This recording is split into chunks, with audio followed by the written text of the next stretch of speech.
There is a place on Earth where you are farther from any land than anywhere else on the planet.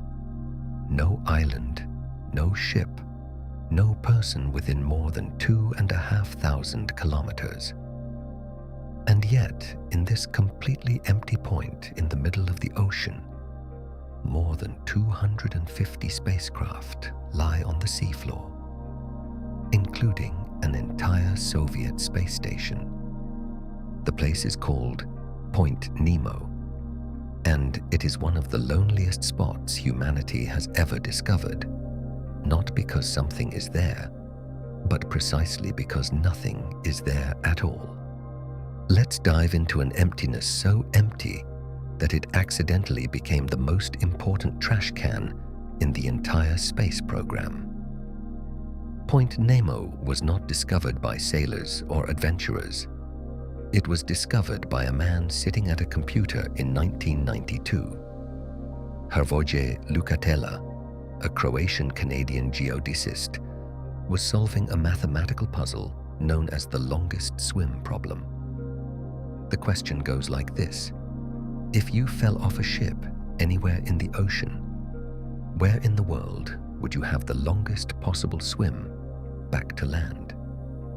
Lukatela used software he himself had helped develop and calculated the exact coordinates of a point equally distant from the 3 nearest pieces of land in every direction. He named it after Captain Nemo, the submarine captain from Jules Verne's novel 20,000 Leagues Under the Sea.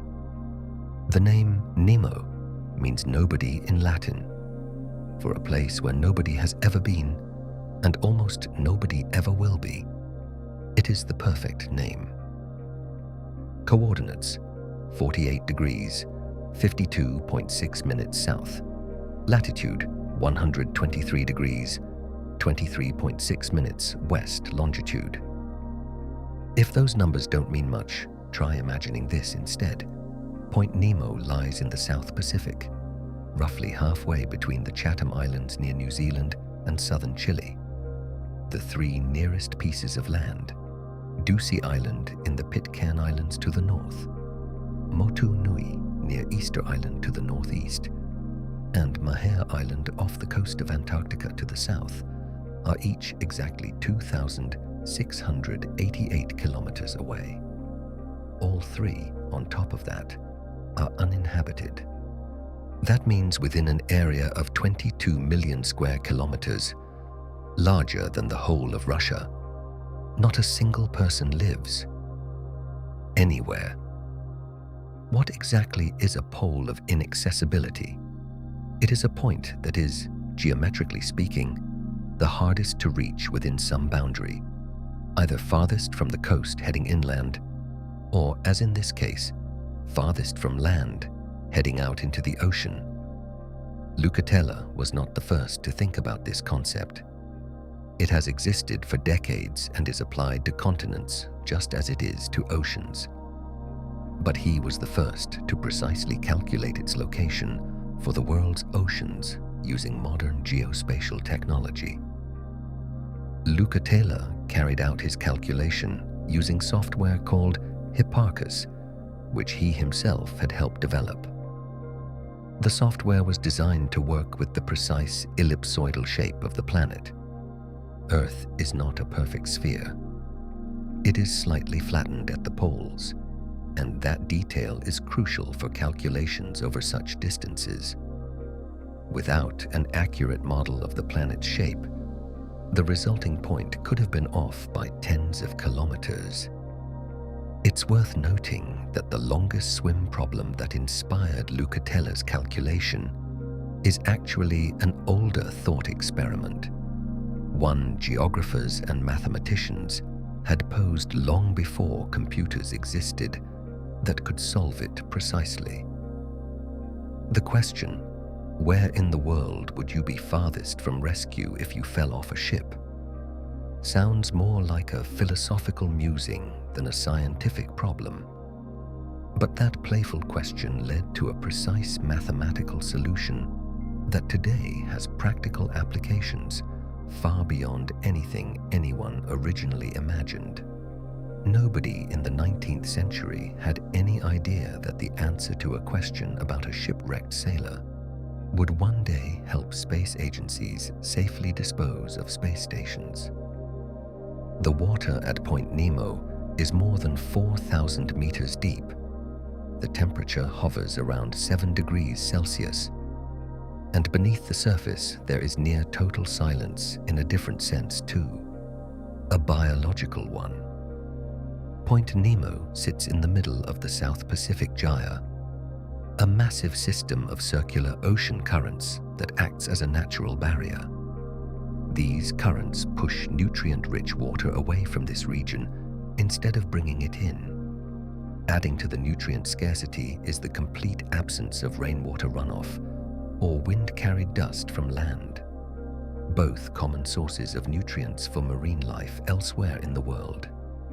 On top of that, the area is exposed to an extremely high ultraviolet index, which further complicates conditions for any organism trying to survive there. The result is one of the least biologically active regions in the entire ocean. Scientists believe that at the very heart of Point Nemo, virtually no fish or other marine life exist at all, not because anything there is toxic, but simply because there is nothing to eat. And yet, even this absolute emptiness is not entirely pristine. When a fleet of sailboats passed near Point Nemo during the 2017 and 2018 ocean race, the crews collected water samples. Scientists found up to 26 microplastic particles per cubic meter in them. Even at the most remote spot on the planet, thousands of kilometers from the nearest human being, you'll find plastic that humans left behind indirectly. The place is so remote that the nearest humans to Point Nemo are not on any ship or any island. They are in space. The International Space Station orbits Earth at an altitude of 400 kilometers, and when it passes directly overhead, the astronauts aboard are, at that moment, closer to this point than any other human on the planet. People in space are literally your nearest neighbors if you happen to be standing there on the surface. Scientists are interested in Point Nemo not just because of its remoteness, but because of what its extreme conditions can teach us about how oceans function in general. Studying how nutrient scarcity affects marine life helps us understand processes that apply even in less extreme parts of the world's oceans. Paradoxically, the emptiest place on the planet has become one of the most fascinating natural laboratories for studying what happens when life is almost completely absent. And it is precisely because of this perfect emptiness that Point Nemo became something unusual, a spacecraft cemetery. Space agencies need a place to safely guide retired satellites and space stations to their end. Letting them simply drift in space is dangerous. They become space junk that can collide with functioning satellites. But letting them fall uncontrolled over populated areas is even worse. The solution is a controlled descent, steering large structures so they come down exactly where they cannot hurt anyone. And the safest place on the entire planet for that is exactly here. Since 1971, the United States, the Soviet Union, and later Russia, Japan, and several European countries have guided more than 250, possibly as many as 300, spacecraft to a controlled end in this area. Among them is the Soviet space station Mir, an orbital home inhabited for 15 years, weighing more than 130 tons. In March 2001, it was deliberately guided to its end directly over this region. That evening, residents of Fiji watched a fiery trail more than 1,500 kilometers long as Mir broke apart in the atmosphere, and its remains fell into the sea near Point Nemo. Russia is the largest contributor to this graveyard. Nearly 200 pieces of Russian spacecraft debris rest on the seafloor, including 6 Salyut stations, the predecessors to Mir. The rest belongs to the United States, European space agencies, Japan, and private companies. Among the retired machines are cargo ships that once supplied the International Space Station, European automated cargo vehicles, Japanese transport ships, even one that carried to the ISS the world's first remotely operated robot, a so-called space avatar. Not everything went according to plan. In 2018, the Chinese space station Tiangong-1 was supposed to slide in a controlled descent directly into Point Nemo. But due to a power failure, it lost control and instead fell uncontrolled, fortunately into the ocean as well, but outside the designated zone. Even with the best plans, space can still spring a surprise at the very last moment.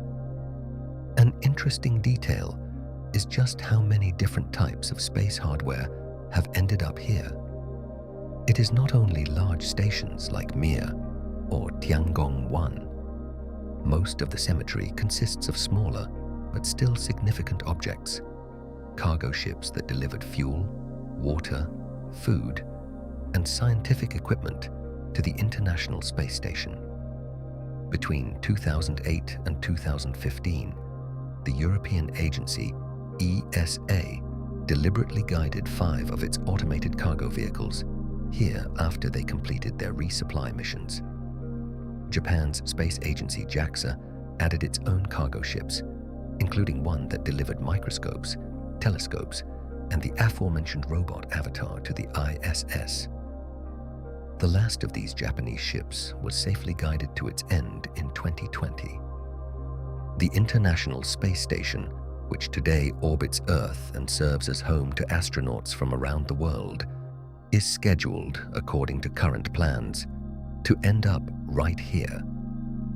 Its mission is planned to conclude in 2031, when this largest human structure ever built in space will be guided to a controlled end, and its wreckage will join the collection at the bottom of Point Nemo.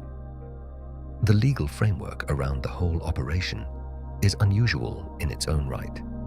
The UN Outer Space Treaty states that each country bears responsibility for damage caused by its spacecraft, even if it falls into the ocean. In practice, though, it gets more complicated. Debris in the sea often goes unregistered and unclaimed. The Point Nemo area also lies outside the jurisdiction of any state, so the laws that would regulate it are minimal. The sheer amount of wreckage that has accumulated on the seafloor near Point Nemo is hard to picture. We're talking about hundreds of metric tons of metal, insulation material, and electronics scattered across the ocean floor at a depth of 4 kilometers. Some parts never fully burn up during atmospheric re-entry. The more resilient components, engines, fuel tanks, and they reach the ocean as fragments, not as dust.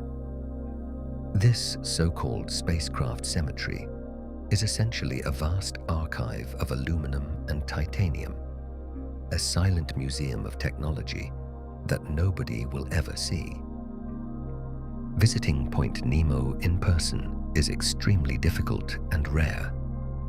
The closest air route that passes near it is the flight between Auckland, New Zealand, and Buenos Aires, Argentina, a flight of more than 10,000 kilometers that crosses directly over this point with nothing at all visible below. No island, no structure, nothing to indicate that right there, far beneath you, lies the most remote place on the entire planet. It was not until March 2024 that the first recorded expedition arrived at the exact coordinates of Point Nemo, an expedition that went there for the sole purpose of reaching this specific point, not sailing past it, but actually anchoring there. A group of 4 people aboard the vessel, Hansa Explorer, reached the precise coordinates of 48 degrees, 52.6 minutes south latitude, and confirmed a distance of 0 meters from the pole of inaccessibility. Before them, yachts had sailed through the area as part of the ocean race, but organizers confirmed the race route went around the point, not directly through it. So until 2024, it was not actually clear whether anyone had ever truly been there. Point Nemo has its own mystery too, one that briefly made it famous even before the wider public knew about the location itself. In 1997, underwater microphones belonging to a US government agency picked up an extremely powerful, low-frequency sound coming from exactly this region. The sound was so intense that sensors more than 5,000 kilometers away detected it. It earned the nickname the Bloop, and theories circulated online about an unknown sea creature, even something extraterrestrial. The reality, confirmed only in 2005, was less dramatic but still fascinating. It was what's called an icequake, a sound caused by cracking and shifting glaciers and ice flows near Antarctica. A sound that seemed to come from the depths of the ocean had actually traveled from ice thousands of kilometers away. The antipode of Point Nemo, the point exactly on the opposite side of the Earth, lies in Kazakhstan, near the town of Shubarkuduk in the Aktobe region. It's a bizarre symmetry. The most remote point in the ocean from all land has its mirror opposite deep in the heart of a continent, in one of the most landlocked regions on Earth. Point Nemo is just one of 8 so-called poles of inaccessibility on the planet, points that are the farthest from some boundary according to a particular criterion. The others sit on individual continents and represent the points farthest from the ocean.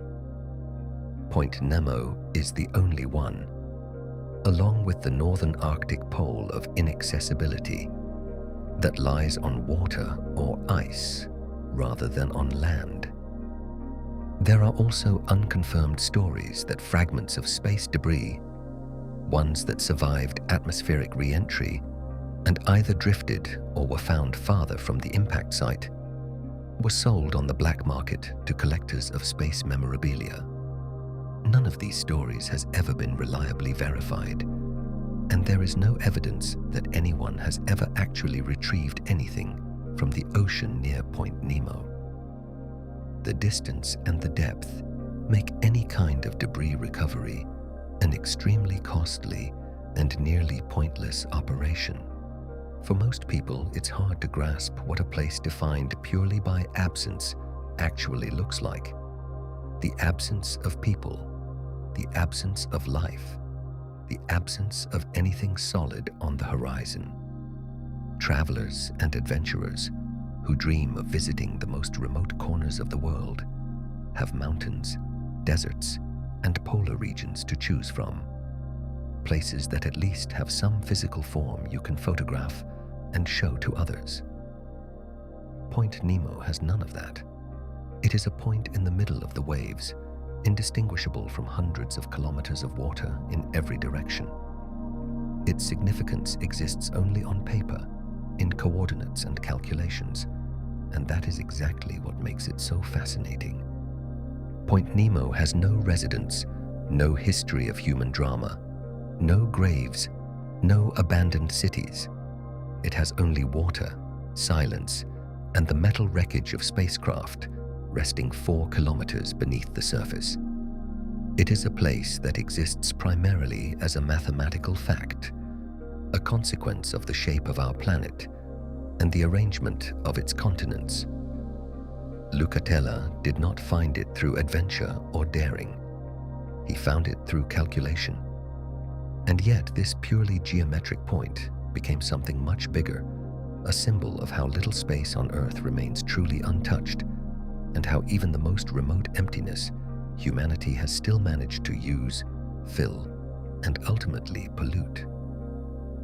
One day in 2031, when the International Space Station heads toward its final controlled descent, it will join Mir, the Salyuts, and hundreds of other machines that once carried people, or their dreams, high above the Earth, and it will come to rest where everything humanity no longer needs eventually ends up, at the most remote point our planet has. Thank you for being here.